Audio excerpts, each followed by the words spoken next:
The Lawnmower Man, a film that was released in 1992, over 30 years ago, and a film that in all that time I haven't actually revisited until now, until the release of the 101's Lawnmower Man collection.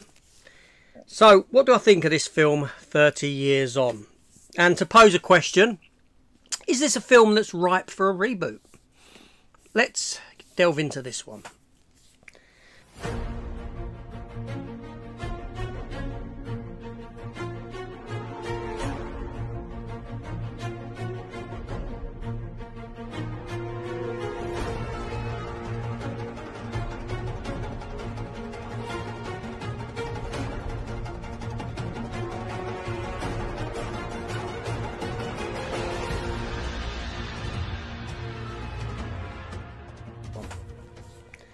Hello everybody and welcome back to the channel and my sort of revisit review for The Lawnmower Man.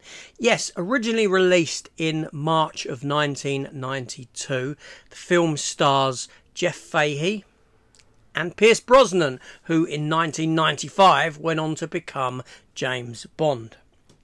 The film itself is based upon a story by Stephen King. And I remember seeing this back in the day. I remember seeing this when it came out, and very likely I had it on VHS. Something in the back of my mind tells me that I did, but it's not a film that I ever visited often. I'm not sure if I could appreciate it back then or not. So like I said, it's been 30 years, nigh on 30 years since I last visited this film. So that's a long enough time to actually forget all about it. And forget about it I did, although I went in with the understanding that it's got some dreadful special effects. But how does the rest of the film hold up? Okay, so the story of this film, you've got Pierce Brosnan. He's working as a scientist working on this serum and virtual reality technology and enhancing the intellect of chimpanzees. Only the serum that they are using causes these chimpanzees to start acting somewhat violent, and one chimpanzee manages to escape, get a gun, kill a guard, is hunting down, and it is killed. This sends Pierce Brosnan's character into a kind of depression, having to step away from work and reassessing what he's done, what's gone wrong, while his family life, his girlfriend, that relationship is falling apart around him. And we're introduced to Job being this individual of special needs, essentially, someone whose intellect is extremely low. Back then it would have probably been not politically incorrect to say he was a retard. That word is used in the film once, surprisingly. I thought it was going to be a lot more, but no, they were quite tactful with it. So Job, an individual with limited intelligence who lives in a shed on the property of a priest, a church, with a priest who comes in and constantly beats him and possibly does other sinful things with him that only a Catholic priest could do. And Job also works as a lawnmower man. He mows people's lawns, but he's got a gift for actually being able to build his own lawnmower. Big Red, he calls it. Yeah, it does come into play later in the film. Anyway, Pierce Brosnan sees him as a viable candidate to test his virtual reality on, but using a different serum that shouldn't cause the effects that it caused on the chimpanzees. And thusly, he begins this process with him, and this increases the intelligence of Job. Massively. And Pierce Brosnan takes the results back to his former boss, who is intrigued, and you get government people involved who want the technology, who want the other serum to be used, and unknown to Pierce Brosnan, this other serum is used on Job. The serums get swapped. This brings out that sort of nasty side, that angry side, where Job goes and kills few individuals that have done wrong, few individuals that have wronged him and wronged other people around him, and namely his friend, this young kid played by the young boy that was in The Last Action Hero. And so we get this story of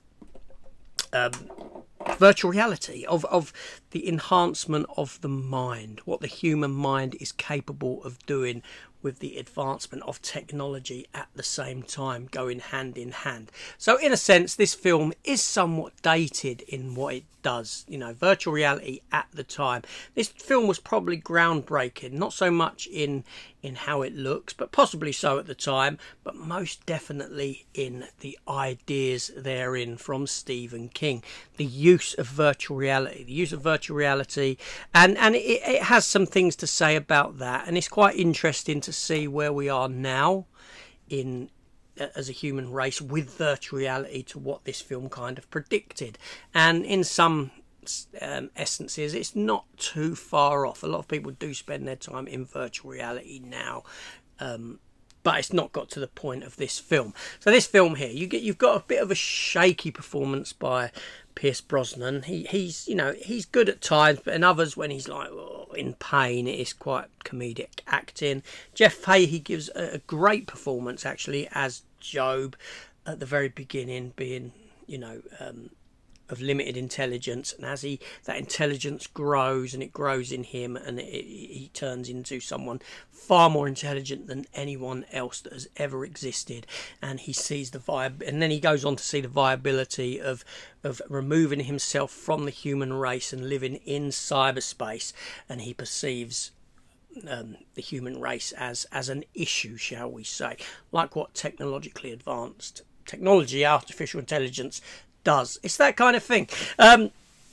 It's, do you know what? I'm very surprised that I actually really enjoyed the film. I really enjoyed this revisit of the movie.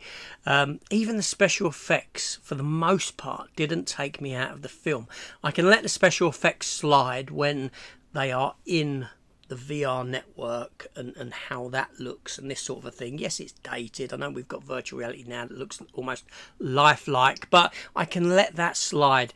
It stumbles when it uses certain special effects in the real world, like when he makes the priest guy catch on fire, and it's virtual reality fire, and he turns into a virtual reality looking computer generated person, silhouette, shall we say, because he's in flames. And the bit with the bees, there's certain bits like that look a bit questionable. I appreciated at the end when you've got the explosions going through the tunnels that it's miniatures, and when they blow up the actual building complex, it's done as miniatures that's exploding, and I have appreciation for those kind of special effects. But the strength of this film, whether you love it or hate it, comes about in the story, in the actual, and once you can actually get to grips with the story and get involved with the story, you've got a decent film there, a very strong film. But I appreciate that it's a film that at the time wasn't really ranked very highly, but that leads me to ask that question: is this film ripe for a remake? Is this a worthy contender for a movie, that a Stephen King story that should be remade, given the advances in technology and artificial intelligence and virtual reality that we've got now to give us a better produced film?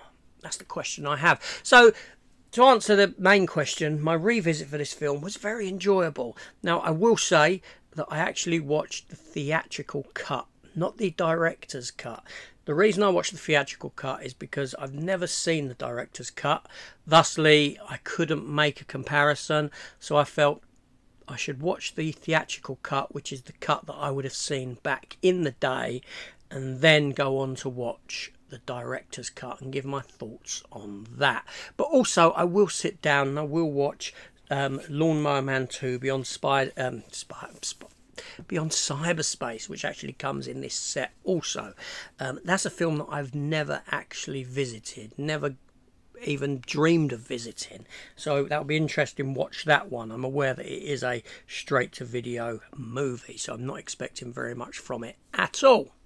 But yes, so let me know your thoughts on this film anyway, if you still remember it, that is. I'm surprised decent time I had with it, and I wonder if that's because of how lackluster movies are today. So revisiting a film that's 30 years old actually seems to offer up something better than what we get today, even when it isn't a particularly good film.